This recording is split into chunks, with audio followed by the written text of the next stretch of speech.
Welcome! This tutorial will cover how to fill out Section E and F of FEMA's Elevation Certificate form correctly. It is part of a broader how-to series focusing on FEMA's elevation certificates, more specifically, how CRS would like you to complete them. For a full list of videos in this series, see the video description below. As with Sections C and D in the previous video, we are going to take Sections E and F together, since these sections work together much like Sections C and D do. However, Sections E and F work a little differently in that Section E only gets filled out when the building is in an AO zone or an unnumbered A zone with no BFE determined.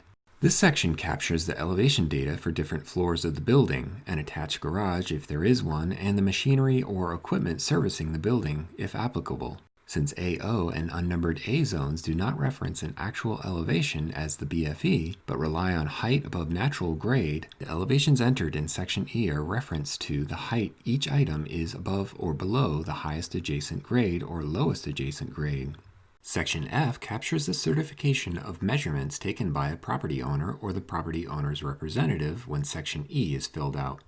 Also know that the local floodplain administrator for the community can fill out Sections E and F if needed. The property owner or his or her representative would also be expected to fill out Sections A and B of the EC in these situations. Starting with Section E, let's cover an issue we discussed in the Section C and D video before we get started here. If a building is in the unnumbered A or AO zone, and the surveyor is using Section E to provide the floor elevations, know that field C1 is not required to be marked as to whether this EC is for construction drawings, building under construction, or finished construction. Usually leaving C1 blank is an error, but not in this case when Sections E and F are legitimately used when filling out an EC. However, we strongly encourage surveyors, and you should too, to still mark C1 so the form shows whether it's a finished building or not. Let's also discuss how to fill out the boxes to the right of the elevations before digging into each field. Just like Section C, feet or meters should always be marked.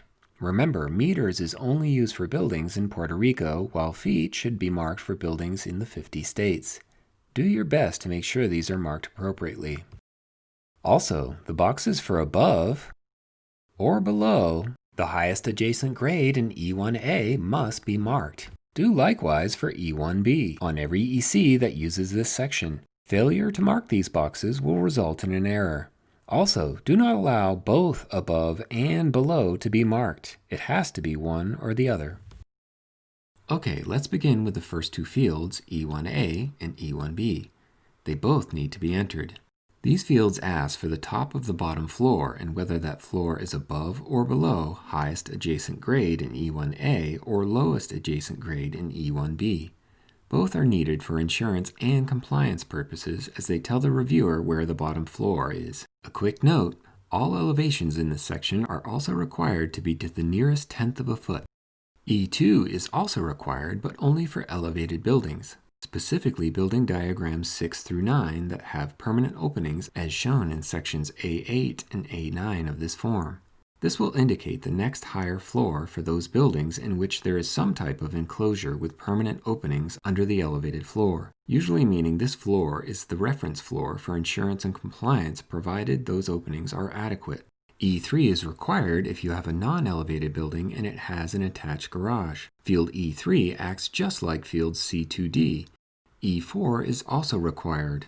This will show the elevation of the top platform for the lowest machinery and or equipment servicing the building.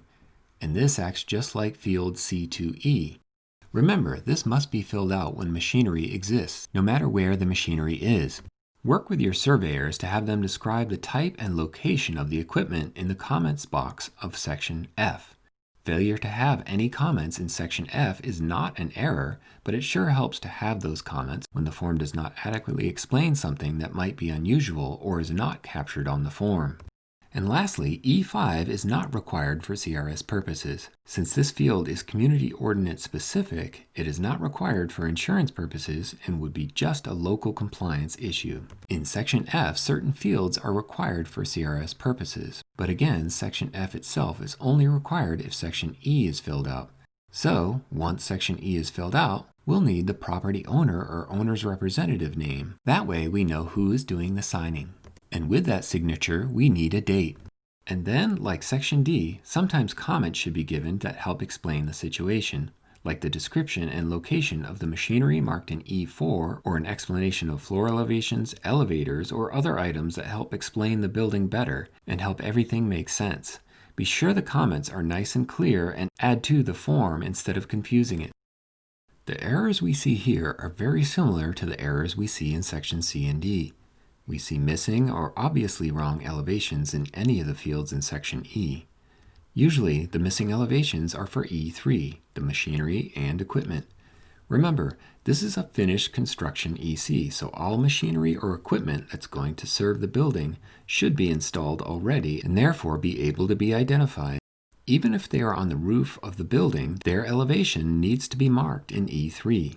If it's a building that truly has no need for heating, cooling, or hot water, then E3 should be marked as NA, and this fact should be explained in the comments of Section F. Another error we see is that once Section E is filled out, Section F is not signed or dated, or if it is signed, it will be missing the date. Be sure to keep a lookout for these errors. Lastly, sometimes comments are needed, and when they are given, be sure they are nice and clear and add to the form instead of confusing it. Lack of comments is not necessarily an error, but comments sometimes clear up other errors on the form and help the reviewer understand what's going on with the building.